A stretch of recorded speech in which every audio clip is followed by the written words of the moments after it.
What if I told you there exists a form of money that no government can print, no bank can freeze, and no company can shut down?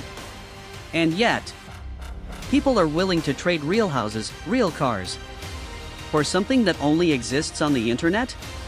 Sounds like a scam, right? Or the future? When most people hear about crypto, they instantly pick a side. It's going to change the world. Or it's a giant Ponzi scheme. And somehow, both sides sound extremely confident. So instead of hype or fear, let's actually understand what's going on. In the next few minutes, I'll break down what crypto, especially Bitcoin, really is, why it was created, and why people are willing to pay so much for it. No complicated terms. No trust me bro energy. Just simple logic. Let's start with something you already do. Sending money. You send money through a bank, right? Or apps like PayPal. Now here's the thing. You're not actually sending money directly to your friend. You're asking a company to verify the transaction, update their database, and allow the transfer. In other words, there's always a middleman. And middlemen have power. They can block your transaction. They can charge fees. They can even freeze your account. Now imagine this. You send money, and it goes directly to the other person.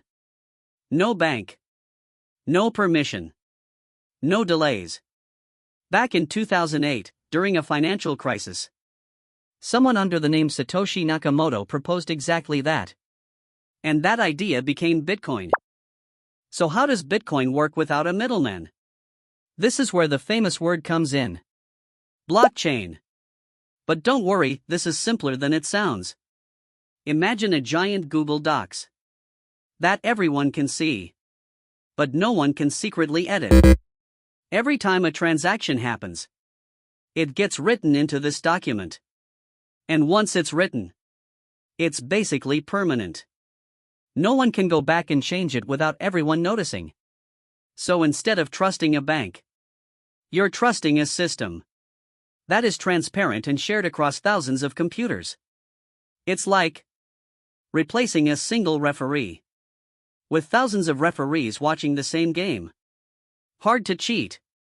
Now let me tell you one of the most painful stories in crypto history. In 2010, a guy bought 2 pizzas using Bitcoin. At the time, it was just a fun experiment. Today, that same Bitcoin would be worth hundreds of millions of dollars. Yeah, that's the most expensive pizza order in human history. But here's the important part. Bitcoin didn't magically become valuable. People decided it was. So why do people actually value Bitcoin? You'll often hear, it's like digital gold. And that comparison isn't random. Bitcoin has a fixed supply, only 21 million will ever exist. It's hard to create. It can't be copied. But let's be honest. That alone doesn't guarantee value. Gold has been trusted for thousands of years. Bitcoin? It's basically a teenager. Its value comes from one thing: belief. If enough people believe it's valuable, then it becomes valuable. Sounds weird? Welcome to money. Even the cash in your wallet only works because people agree it works. This is where things get a little chaotic.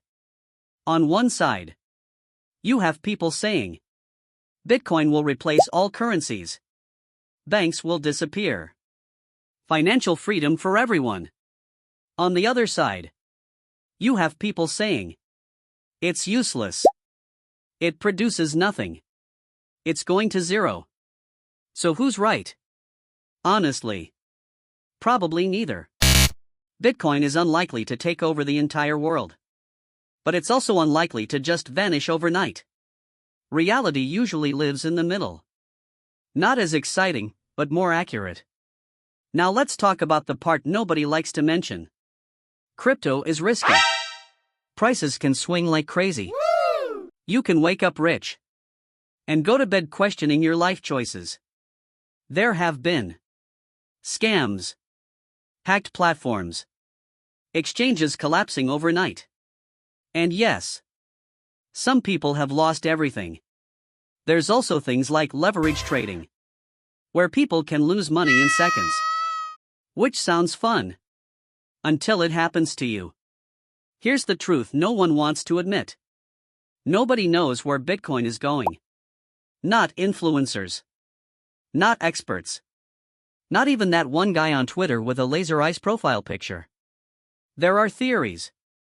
Scarcity. Adoption. Institutional money. But at the end of the day, price equals supply plus demand plus human emotion. And humans are not exactly predictable. Bitcoin was originally created to go against the system. But now, the system is joining Bitcoin. Banks are getting involved. Big institutions are buying. Governments are paying attention. So the question becomes, is this adoption? Or is it the system absorbing crypto? Depends on who you ask. There's a famous quote in crypto. I'm holding because I'm a bad trader. Sounds like a joke. But it became one of the most popular strategies. Because timing the market is extremely hard. So instead of constantly buying and selling, many people just hold long term. Not perfect, but simple. If you're new to crypto, remember this. Don't rush. Take time to understand what you're putting money into. Because in crypto, the biggest risk isn't volatility. It's ignorance. If you want more simple breakdowns like this, no hype, no jargon, hit subscribe.